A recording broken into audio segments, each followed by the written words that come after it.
Hey everyone, it is Russ Thornton and welcome to another episode of Women's Retirement Radio. Today, doing something a little bit different, something that I'm excited about. I'm excited to be joined by Lisa Kaufman. Hi, Lisa. Hi, glad to be here, Russ. Yeah, I'm so excited that you're joining us. So today's episode is going to be the first of what I hope will be several installments or several conversations around the idea of serving as a caregiver. And that can be a caregiver for a spouse, for an aging parent, for another loved one or friend. And what really prompted this was some really welcome feedback from a listener who said, and I read, one thing you might think about is a series directed towards women who are left in a caregiver role. Increasingly, it seems I know or have heard of women that aren't divorced, but are being put in the position of making decisions as the caregiver and then subsequently having to make decisions on how to manage the finances they've been left with, good or bad. While it has some similarities, it's also a bit different than being divorced, just a thought. So I'm excited to have Lisa. Lisa, by the way, joined us on episode 19. So please go back and listen to that and you can hear all about Lisa, her expertise, the work she does, the people on her team, et cetera. Having said that, Lisa, why don't you give us a quick intro to who you are and what it is you do? Okay. Thank you. Again, it's great to be here. I'm excited about this. I love that question from one of your, I guess, subscribers. I'm an aging life care manager, and some people may know that as a geriatric care manager. The really quick story is it's almost like a daughter for hire.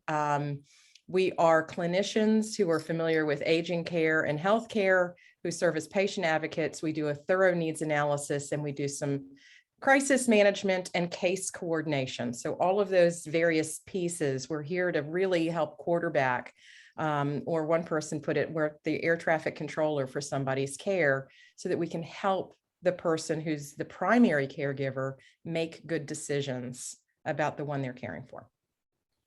And that's, again, Lisa, there's no better person to have joining me to kick off this series of conversations than Lisa, because of the background she just shared. And I can speak firsthand, having seen Lisa at work with some of my clients.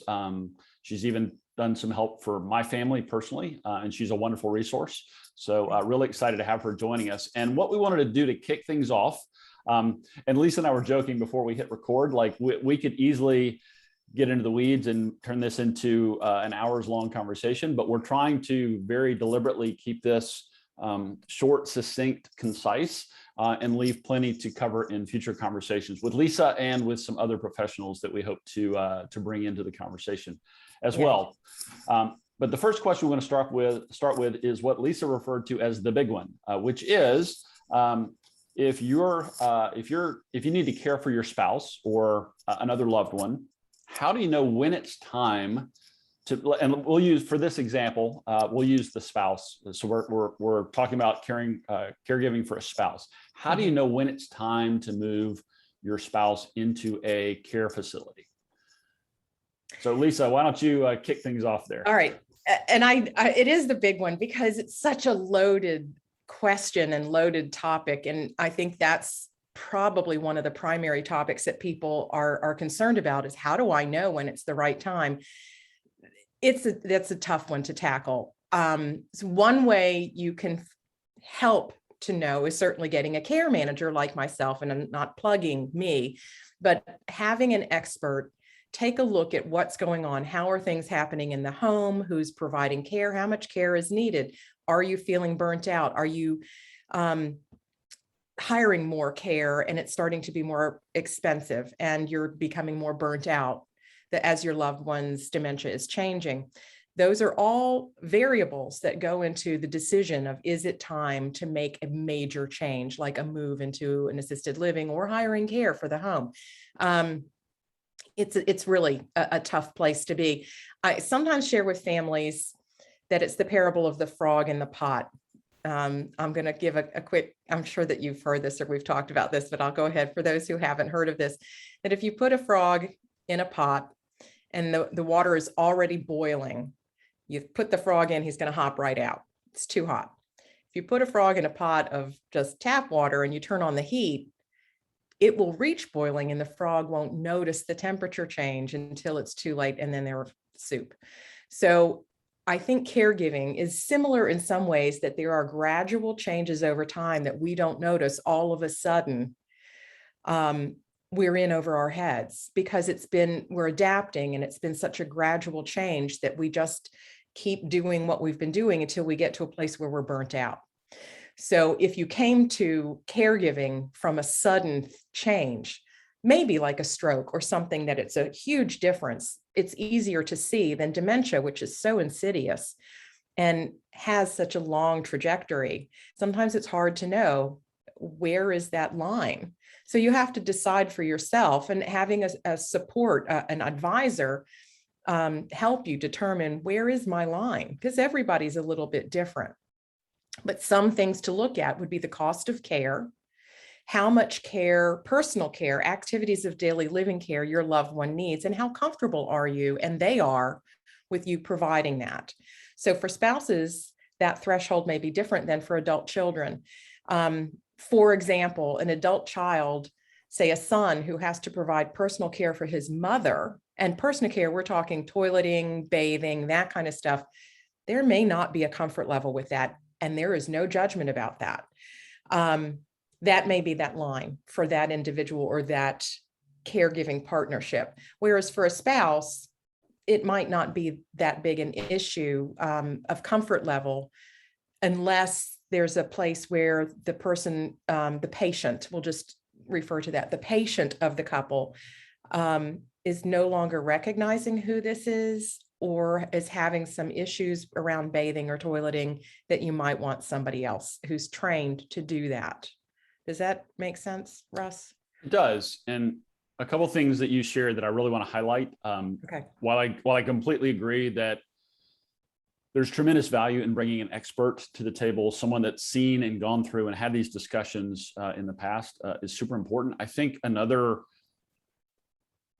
possibly just as important factor is the objectivity, because you're bringing in someone like Lisa or another professional that not only has experience, but also is not as emotionally invested in the relationship, that does not bring family history, family dynamics to the table, things like that, which I know, Lisa, you and I've discussed before at length. Could you share just kind of your perspective or your experience on some of the emotions that are typically surfacing when when a spouse is faced with this decision, and ways to maybe think about or to maybe try to reconcile those emotions? I think the biggest one that I hear most commonly, and that it just makes the most sense, is guilt. There's sadness and anger in there as well. And one of the things that I try to do with guilt is for the family member, whether it's a spouse or a child, this is a disease.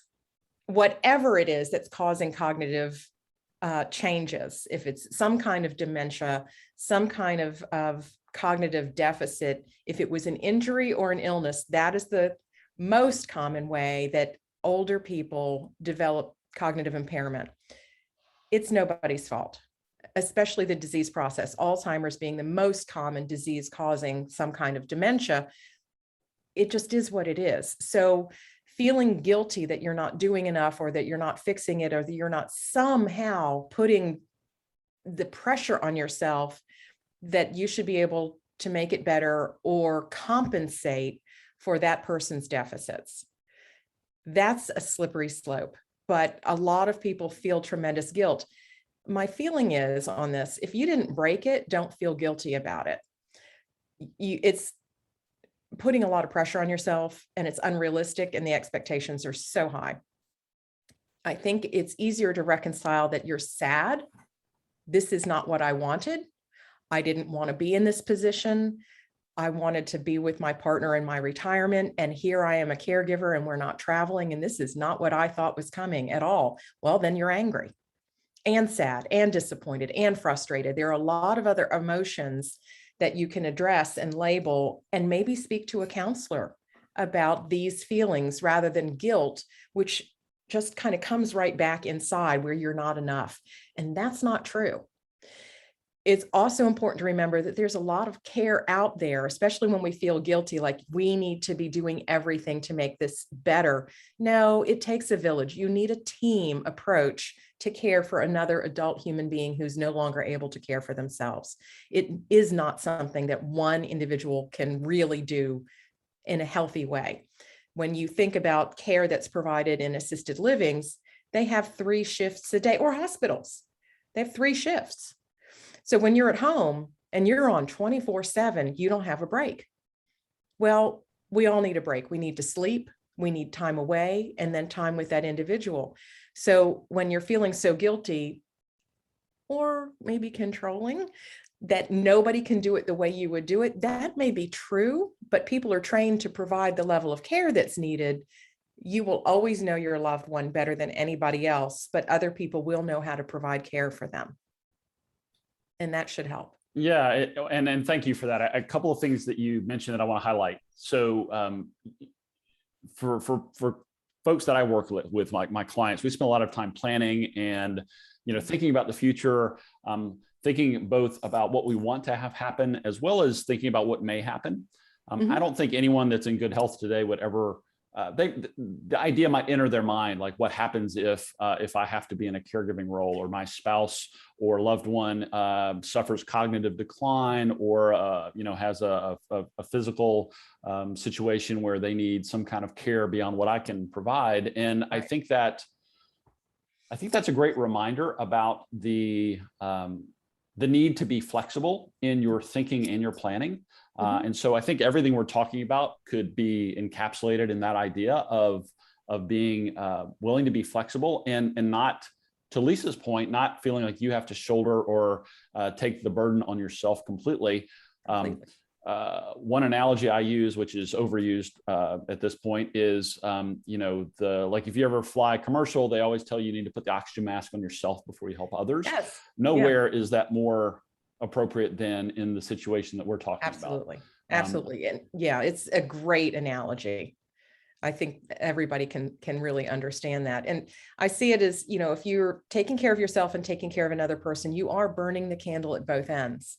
And you can do that for short periods of time, but not for long periods of time. Our bodies are not built for that. And as we are aging, if you're caring for a spouse and you both have health concerns, it can create a tipping point very quickly. And there are some frightening statistics, which don't ask me to quote them, I'd have to look it up. But I know that caregivers caring for somebody who has some kind of dementia are much more likely to become sick and ill and need their own care, or, and I hate this part, they die before the person they were taking care of because they've burnt themselves out.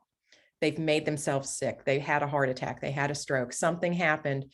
And now the person who relied on that primary caregiver doesn't have them anymore because they took it all on and didn't accept or look for help, or some, that's a judgment, but that not enough help was there and they had too much on their plate. Yeah. And what we want to discuss in a future part of this conversation for another time is addressing more of the financial aspects. Yes. Because beyond just the emotional toll, which can turn into physical and mental wear and tear on the caregiver, you also need to make sure that you don't jeopardize your own finances. Oh, absolutely. In the effort to care for, your spouse or your loved one. Or your parent. To that point, I've worked with families in the past that they retired early. They were still in their primary earning, the high earning potential years, middle age. Hello. So they retired early to their own detriment so that they could take care of their loved one, so their loved one didn't have to spend any money. I'm, as the objective person, I'm like, this doesn't make any financial sense. It does for that person that you're saving them the care, but they will die one day. We all will. And here you have missed out on your earning potential and your own retirement savings. And I think that it's a difficult and very personal choice, but there are alternatives to that. There absolutely are. And again, those are things we'll tackle in a future part of this series of conversations. But I think today we really wanted to just set the groundwork or set the table for this huge issue that more and more people are dealing with. I mean, as a backdrop to all this, because of advances in technology and medicine, people are living longer. Yes, The they are. challenge is they're not always living longer in a healthy, right. They're not living well. They don't have their mobility. They don't have their health. They're going to have to rely increasingly on family or the healthcare system to care for them. And there's a lot of moving parts there. Not the least of which are the finances, the emotions, the self-care in that process. And those are all things we want to address in future installments in this series. So I think today we've done a pretty good job of kicking things off, Lisa. Anything else you'd like to add or any closing thoughts for our conversation today? I have a lot, but that we're not in it alone. And to not isolate yourself. We've been isolated for 2 years now, and there is a huge burden that caregivers especially are feeling during this time because aging continues. We're still aging in place, or illness or whatever still keeps going, even though we were locked down and now people have been largely isolated and social norms are not what they were. Care is still available. A team approach is still available. I think, we're right before Thanksgiving. I have no idea when this is going to be posting. Having a conversation with your family. It's a tough conversation, but it's a very real, authentic, genuine way to touch base with your family, to talk about what are you worried about? What do you want? What do you want for your loved one? So many of us assume that somebody knows what our wishes are, or they're afraid to have the conversation because they're superstitious. It will bring something on. It won't. Have the conversation. Just start the dialogue. Decisions do not need to be made. Just make it open to have that conversation. I could agree more. I think that's a great parting thought and a great place to wrap up this first conversation, first of several, I hope. Lisa, thank you. This is fun. I always enjoy talking with you, but I'm super happy to be working on this little project with you. I am too. Yeah, so thanks for joining us. And for everyone out there listening, we would love your feedback. So if upon listening to this, if this spurs additional questions or thoughts or comments, please get in touch. Let me know. Otherwise, appreciate you listening in and look forward to catching you on the next episode of Women's Retirement Radio. Awesome. Thanks, Russ. Thanks, Lisa.